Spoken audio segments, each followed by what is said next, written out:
بسم اللہ الرحمن الرحیم۔ السلام علیکم۔ غلام گردش میں طاہر پرواز آپ کی خدمت میں حاضر ہے۔ سادات کی ایک نشانی ہے کہ وہ بہت دھیمے مزاج کے ہوتے ہیں، کیونکہ صبر ان کی سب سے بڑی علامت ہے۔ اور ایسی چیز میں نے ایک ایسے شخص کے ساتھ وہ کام کرتے ہوئے دیکھی جن کا نام نوید قمر ہے۔ نوید قمر، سید نوید قمر، بہت دھیمے مزاج کے آدمی ہیں، اور شاذ ہی آپ ان کو، جس طرح آئے دن آپ ٹیلی ویژن پر بعض سیاسی لیڈروں کو لڑتے دیکھتے ہیں، ان کی طرف سے آپ کو کبھی ایسی چیز نظر نہیں آئے گی۔ نوید قمر کے ساتھ میں پرائیویٹائزیشن منسٹری میں کام کرتا رہا، اور کچھ عرصہ وہ وزیر خزانہ بھی رہے، تب بھی میں ان کے ساتھ کچھ میرا رابطہ رہا۔ نوید قمر حیدرآباد سے تعلق رکھتے ہیں، اور سب سے بڑی بات یہ ہے کہ وہ بہت دھیمے مزاج کے ہیں۔ آج ہمارے میڈیا کا کام ہے تیلی لگانا، اور ایسی تیلی لگانے کے لیے وہ اکثر ڈھونڈتے رہتے ہیں کہ خطرے کی گھنٹی بج گئی، اور فلاں کو یہ کرنا چاہیے تھا، فلاں کو یہ کرنا چاہیے تھا، اس سے پوچھنا چاہیے تھا، اس سے پوچھنا چاہیے تھا۔ معاملہ کیا ہے؟ ایسا کیا ہو گیا کہ ایک دم یہ ایک چیز کو ایک ایشو بنا دیا گیا؟ بات یہ ہے کہ جو نگران حکومت حال ہی میں گزری ہے، بلکہ گزر گئی ہے، اس جہان سے گزر گئی ہے۔ نگران حکومت میں ایک بہت ہی تلخ لہجے والا انسان، انوار اللہ کاکڑ، جو ایروگنس کے اعتبار سے شاید ہی کہ اس منصب کا اہل ہوتا، لیکن اس کے پیچھے چونکہ توانا ہاتھ تھے، تو اس نے ایسی ایسی باتیں کی کہ قائد اعظم کا فرمان بھی جو ہے وہ کوئی صحیفہ یا قرآنی یا حدیث نہیں ہے۔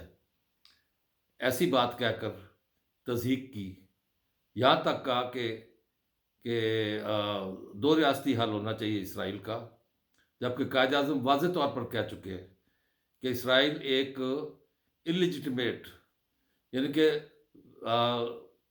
اللیجٹمیٹ کا ترجمہ اگر صحیح کروں، پنجابی اردو دونوں میں حرامی لگتا ہے، تو یہ حرام کا بچہ ہے، اور اس کو کسی صورت پاکستان تسلیم نہیں کرے گا۔ ہمارے لیے اتنا ہی کافی ہے، ہمیں اس سے آگے سوچنے کی ضرورت نہیں ہے کہ اس وقت کے حالات کیا تھے اور آج کے حالات کیا ہے۔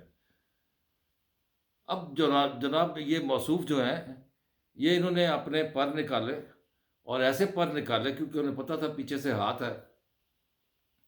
انہوں نے آرڈیننس کے ذریعے قوانین ایسے بنائے کہ جس میں سارا اختیار ان کی ذات تک مرکوز ہو جائے، جس میں ایک قانون ایسا بھی تھا جو 18ویں ترمیم کی سراسر نفی تھی، اور اس آرڈیننس کے ذریعے یہ اختیار کہ جو ملک بہترین جو دوسرے ادارے ہیں اہم قسم کے، ان کا سربراہ جو ہے وزیر اعظم مقرر کر سکتا ہے۔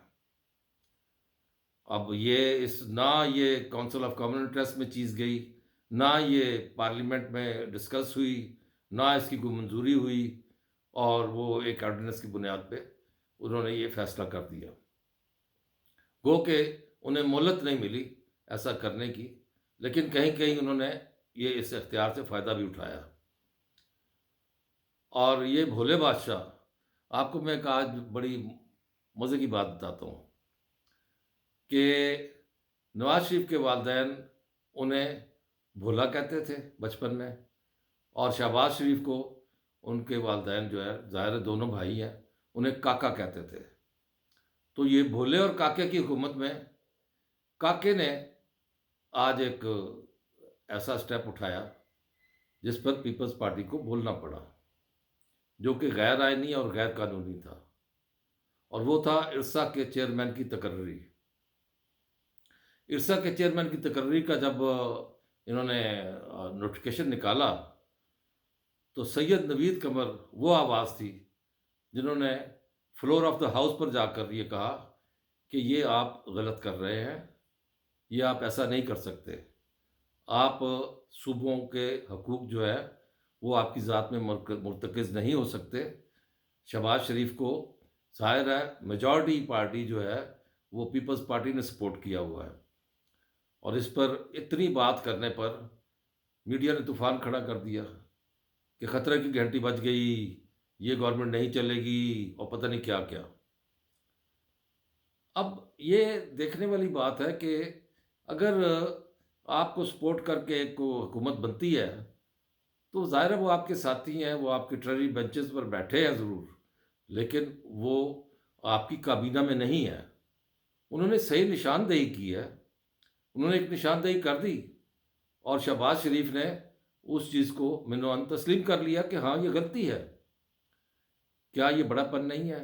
اس کو اپریشیٹ نہیں کرنا چاہیے کہ سیاست دانوں میں اتنا حوصلہ اور صبر آ گیا، جو کہ اس سے پہلے پچھلی حکومت میں نہیں تھا، کہ اگر آپ کسی چیز کو بتا رہے ہیں کہ یہ غلط کام ہے تو اس پر آپ نے اپنی غلطی تسلیم کر لی۔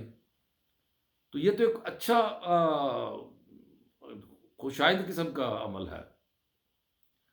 اگر پیپلز پارٹی نے یہ نشاندہی کی ہے تو اس کا مطلب ہے کہ سیاسی جماعتیں جو ہیں وہ کسی کو باور کرا رہی ہیں جو حکومت میں ہے کہ آپ یہ غلط کام نہ کریں، یہ غیر آئینی ہے، یہ غیر قانونی ہے۔ اس سلسلے میں جو قانون بنایا گیا نگران حکومت کی طرف سے وہ بھی غیر آئینی ہے۔ تو غیر آئینی کام کرنے پر تو سیکشن 6 لگتا ہے۔ اب پتہ نہیں انوار اللہ کاکڑ پہ لگے گا یا نہیں لگے گا، لیکن یہ ایک اچھا کام کیا کہ نشاندہی کی ہے سید نوید قمر نے۔ سید نوید قمر نے خدا نخواستہ ایسی بات نہیں کی کہ جنگ کا اعلان کر دیا، اور پاکستان پیپلز پارٹی، اگر پیپلز پارٹی نے کوئی ایسا معاہدہ کیا ہے میثاق جمہوریت کا اور میثاق معیشت کا، تو وہ نہیں چاہیں گے کہ یہ حکومت گر جائے۔ اس کا فائدہ پھر کس کو ہوگا؟ اس کا فائدہ ان لوگوں کو ہوگا جو بظاہر تو سنی اتحاد میں شامل ہوئے اور سنی اتحاد کے ارکان ہیں، لیکن پھر وہ سنی اتحاد کے ارکان ہوتے ہوئے وہ پی ٹی آئی کا انٹرا پارٹی الیکشن بھی لڑتے ہیں، اور اب بھی سنی اتحاد میں ہیں، ایک چیئرمین بن جاتا ہے، ایک جنرل سیکرٹری بن جاتا ہے، اور اس کے لیے ضروری ہے کہ عین کا لفظ، عین جو ہے نا، آپ کو پتہ ہے عین عثمان ڈار، عثمان بزدار، عین بہت کچھ بہت سے عین ہیں، اور عمر ایوب۔ تو یہ اس قسم کے جو فرویات ہیں ان سے نکل کر پیپلز پارٹی عملی طور پر سیاسی انداز میں ایک فلور آف دی ہاؤس پر جا کر ایک بات کی نشاندہی کی ہے۔ اس کو تو میڈیا کو اپریشیٹ کرنا چاہیے تھا کہ انہوں نے نشاندہی کی اور حکومت نے مان لی، اور یہ اس میں کوئی آپ پیالی میں طوفان کھڑا کرنے کی ضرورت نہیں ہے۔ پیپلز پارٹی یقیناً نشاندہی کرتی رہے گی، پیپلز پارٹی ہو یا ایم کیو ایم ہو، ان کو بالکل نشاندہی کرنی چاہیے۔ جو دوسری اتحادی پارٹی ہیں ان کو نشاندہی کرتے رہنا چاہیے، حکومت میں رہتے ہوئے کرنا چاہیے، اور پیپلز پارٹی تو حکومت میں نہیں ہے، اس کے باوجود اگر اس نے ایسا کیا تو اپریشیٹ کرنا چاہیے۔ میں تو سمجھتا ہوں کہ اس اقدام سے نہ صرف پاکستان پیپلز پارٹی نے اپنا ایک اہم رول ادا کیا ہے، بلکہ یقیناً اس میں ان کو اپنے زعماء کی طرف سے، اپنی اعلیٰ قیادت کی طرف سے بھی حمایت حاصل ہوگی، اور ان کے کہنے پر اور ان کی نشاندہی پر سید نوید قمر نے اگر یہ کام کیا ہے تو میں تو اس معاملے کو اپریشیٹ کروں گا، اور اس میں کوئی خطرے کی گھنٹی نہیں ہے۔ خواہش ضرور ہوتی ہے کسی کی، خطرے کی گھنٹی بجانے والے ہمارے بہت پیارے حامد میر نے آج گھنٹی بجائی، ان کی خواہش تو ہے کہ ایسا کوئی سلسلہ ہو کہ روز نیا ایک موضوع آئے، روز ایک لڑائی ہو، روز ایک ایسا موضوع لے کر وہ بیٹھ جائے اور اس پر پھر بات ہو، لیکن ایسا ہونا نہیں ہے۔ یوں کیوں نہیں ہونا وہ میں نے آپ کو بتا دی ہے۔ اور جہاں تک پاکستان مسلم لیگ نواز کا تعلق ہے، ان کو اور ان کے جو بہت سرگرم قسم کے رہنما ہیں ان کو بھی انتہائی احتیاط سے کام لینا پڑے گا، کیونکہ اگر آپ کسی کی حمایت سے یہاں بیٹھے ہیں، آپ اپنا کام کریں ضرور، اور کوشش کریں کہ اس میں غلطی کا احتمال نہ ہو. انسان ہے، غلطی ہو جاتی ہے، لیکن اگر کوئی غلطی کی نشاندہی کرے تو اس کو تسلیم کر لینا چاہیے. اس کے ساتھ ہی میں آپ سے درخواست کروں گا کہ آپ نے میرا یہ پروگرام دیکھا ہے، اپنی رائے ضرور دیجیے گا. اگر سبسکرائب نہیں کیا پہلے تو اب کر دیں اور بیل آئیکن دبا دیں. اور ہاں، پسند آیا تو لائک کیجیے اور دوستوں کو شیئر کیجیے. اللہ نگہبان.